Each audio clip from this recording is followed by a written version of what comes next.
Well, hey there. Imagine living in a world where you can't show genuine emotion without being called dramatic or weak. Oh, wait!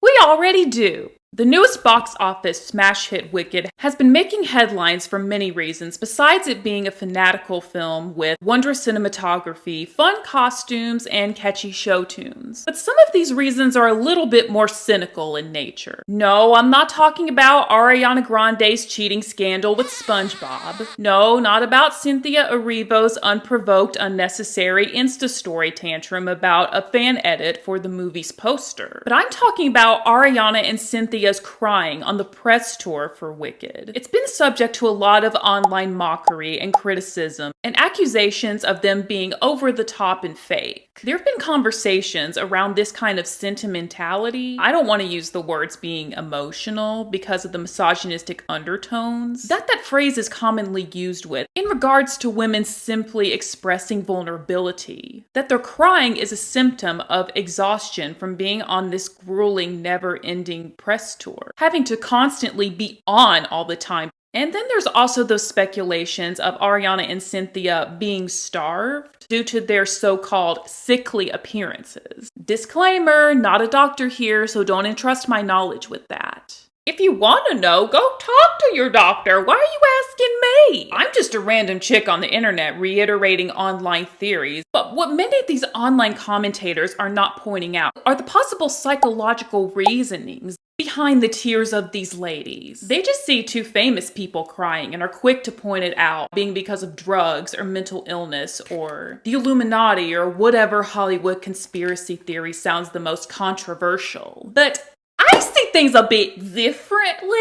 I like to go deep into why certain people act the way that they do and don't take everything that I see at face value. I'm an INFJ, so pattern recognition is kind of my specialty up in here. And yes, the fuck, I think I'm qualified to answer this. As a former theater kid myself with a degree in psychology, I'm certified to give a correct answer. So I'm going to answer your biggest questions on why the fuck Ariana Grande and Cynthia Erivo cannot stop crying during the promotion of Wicked. But first we gotta look into what kind of people that Cynthia Erivo and Ariana Grande probably are without their celebrity. Because this can explain a little bit why they show a great deal of sentimentality in regards to their newest work.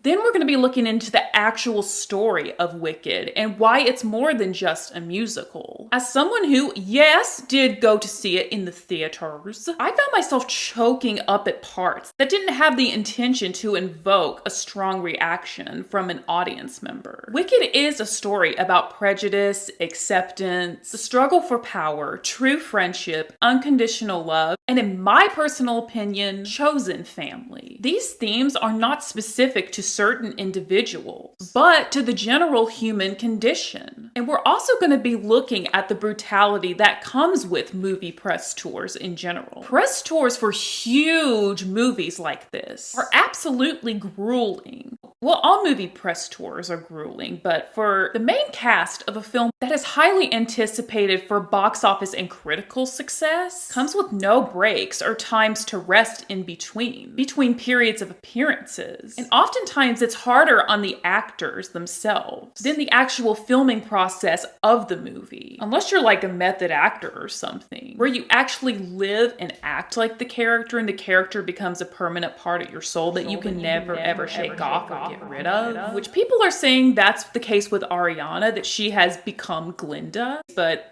that's beside the point. So just a little 411 for those of you who were not theater kids or new theater kids growing up. Here's the thing. Theater kids fall into two categories. They're either very quiet and don't speak at all unless they're spoken to, and only let their freak out when they feel that it's safe and others will accept it. Here, teacher, present! And then there are the naturally loud, boisterous kids, where it's just their personality, and they're always walking around belting show tunes, and do everything with a bit of extraness, and have no shame in overdoing everything that they do. From the way that they walk, to the way that they talk, to the way that they dress. All theater kids are essentially referred to as hams. No, that's not a body shaming phrase. And yes, it's in the dictionary and is defined as an excessively theatrical actor. Now, just for clarification, the reputation that you gain as a theater kid is a reputation that sticks with you through the rest of your lifetime, regardless of what career that you choose as an adult.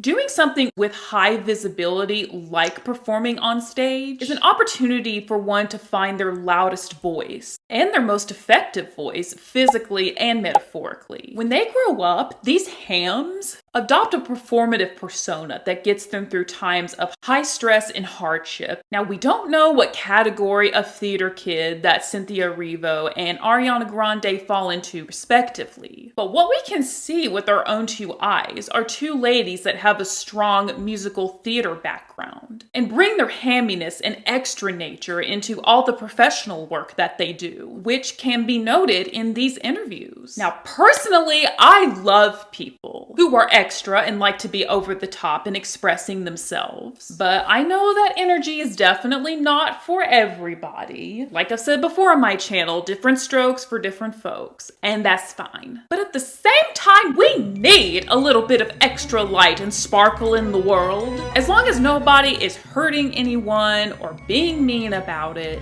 why do you care how drastically people express themselves? Get the infinite stick up out of your ass. But anyway, that's just my personal bias. That's just my personal motto. But back to Ariana and Cynthia. There are people that are claiming that these tears and their platonic, yes, I said platonic, hand-holding is not always a gesture of romance. It's just a PR move to make it seem like that they get along, which is valid because it's not unheard of co-stars to not like each other, and their individual PR teams will tell them to act close to save face. And there really is no way to tell if these tears are genuine or not. But even if they are, I think that in at least some of these interviews, they are just kind of playing it up and going the extra mile. No, we can't. No, you get, yeah, no. We can't. No, you're gonna do it. We've cried 500 times today. We've done it today. But for the sake of keeping things just a little bit lighthearted, because they don't want to put too much of a damper on the mood. Like, they've even joked about their crying. We're trying our best, but there's a lot of emotional things that happen, and we're just going with it. Yeah, you need to understand. It's been like 3 years, people. Y'all, we got a full moon in Gemini. If you don't know what I'm talking about, click the link in my description box to my official website. I'm an astrologer, and I can tell you what a full moon in Gemini means for you. But anyway, back to the topic at hand. So y'all, they do have some self-awareness here. They're not completely clueless to the fact that their emotional expression is what you would call somewhat out of the ordinary. But you know what? They're theater kids. They don't care. They just embrace it. What we can do about it. I can't imagine. And you know what? If you're just in the comments saying how annoying it is, I'll say it first. If you haven't seen Wicked yet, or you're not familiar with the storyline, then you probably won't understand the next point that I'm about to make. Like I said previously, when I was watching this in the theaters, I found myself welling up at parts that weren't sad or just made me so happy that I could cry. And that's because Elphaba's story and existence can only be understood by someone who has experienced being a pariah or an outcast. Something that at least Cynthia Erivo herself has experienced. I just know what it's like to feel like you don't fit. Like you are just like outside of the ordinary, like there's no room for you. And I know what all of that feels like. There's one particular scene in the movie where the students at Shiz University are at the most swankified place in town, the Ozdust Ballroom, a club basically. But when Elphaba arrives, everybody stops what they're doing, goes completely crickets, complete silence, and stares at her in disgust. And when Elphaba starts dancing, everybody just starts laughing at her. But the only person who is not laughing in this situation is Glinda. Glinda becomes filled with sadness watching Elphaba be ostracized in this way, for she has now recognized the pain that Elphaba hides. That sounds like something you do in taxidermy. The pain that Elphaba I'm gonna do it again. Conceals. There we go. Behind her tough exterior of not caring what anyone thinks, Glinda the Good decides to use her social status in a productive way and joins Elphaba in her unique little jig that then prompts Elphaba to let the tears that she's been holding back for so many years fall. And Glinda wipes them away with a gentle caress of her perfectly manicured hand. Yes, I agree. The most beautiful scene in cinema history, thus far at least. This movie affirms these feelings of anyone who has felt rejected, unseen, and unheard. And when we see characters that we relate to in this way mirrored back to us, it prompts a strong emotional reaction because our very existence really has been reaffirmed to us. We feel validated. So if it did that for the audience, imagine what it did for the two leading ladies, who in their real life may experience the same thing as well. And I'm sure that talking about that in these interviews do make them feel some type of way. And to add to that, Elphaba and Glinda are every theater girl's dream roles. And Ariana and Cynthia are living the dream. So of course it might make them choke up thinking and talking about it. I mean, look what Ariana said in a 2019 interview. Wicked? Is that different though? That's very different. Oh, that's very different. Yeah, that's very different. I'd do anything. Elphaba. I don't want to talk about it because I'm gonna cry and like I would do anything. I would do anything. I would stand outside the producer's studio with coffees every morning like this, waiting for them to acknowledge me. No, but for real, you and would. begging them to sing. I mean, my dream is to play Mariah Carey in a biopic of her life. And if I had the chance to do that, I sure as hell would be crying during the press tour for that movie. Like, what am I, a robot? Now, I think this point plays a more minuscule role in their public tearfulness. But y'all, even though I've never been myself on one of these press tours, on one of these movie press tours, I can only imagine how intense they are. The cast are in a different city, different country every day. They probably don't get a lot of time to eat or sleep well because they're always on the go. I mean, I know that's not the case for just movie press tours. That's the case for any high demand job. But in this context, with the situation that we're talking about right now, is what I'm speaking in reference to. Ariana and Cynthia are probably not in the most sane of mind right now, as many have theorized at this point. I don't know what they're consuming or lack thereof, but certainly they're at least exhausted. So I'm sure that their normal temperaments have been affected in some way, and in however way their body is off is affecting their mental and emotional state. I mean, I sure know that when my body's been off or I've been overworked, I get more emotionally triggered for sure. And no, I'm not always on my period during these times.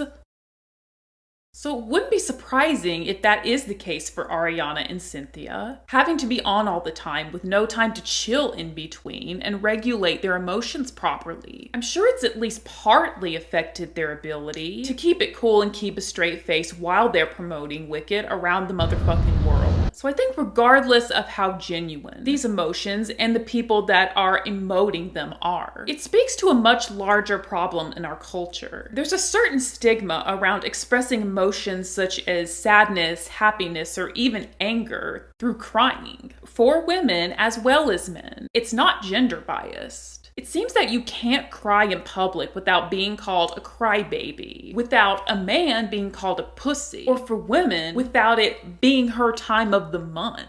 It's pure toxic masculinity and incel culture that these social expectations are in place, and how people should behave a certain way in the presence of others is insane. We're complex creatures with complex emotions just trying to survive and cope with the circumstances that we're given. I think we're entitled to the freedom to express ourselves in any way that helps us as long as we're not hurting anyone. I mean, I don't remember making anyone bleed to death just from simply crying outside my therapist's office because I got the appointment dates mixed up. The people walking by were unaffected and unharmed. I'm just saying, y'all, let Cynthia, Ariana, and the rest of us cry without want y'all projecting y'all's own insecurities about authentic emotional expressions onto us. There is a collective emotional constipation that can only be remedied by a live and let live lifestyle. What does that mean?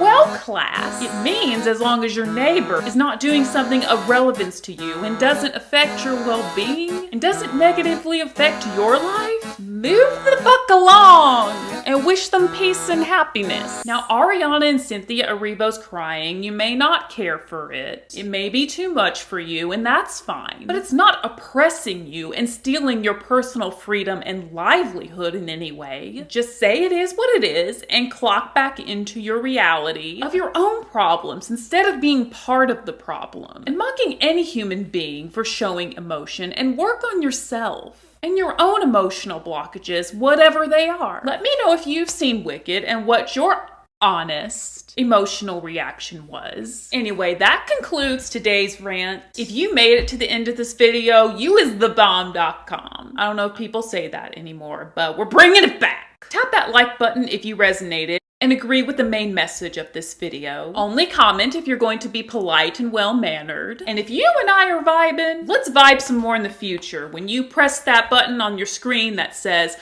subscribe.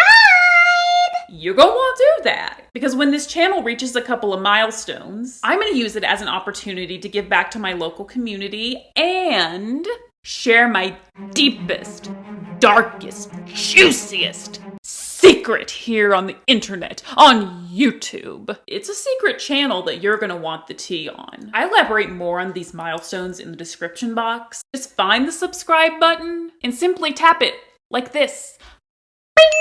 It's easy peasy lemon squeezy. And if you say it's not, then you really need to start lifting. Have a spectacular day, and I'll see you in the next video. Bye.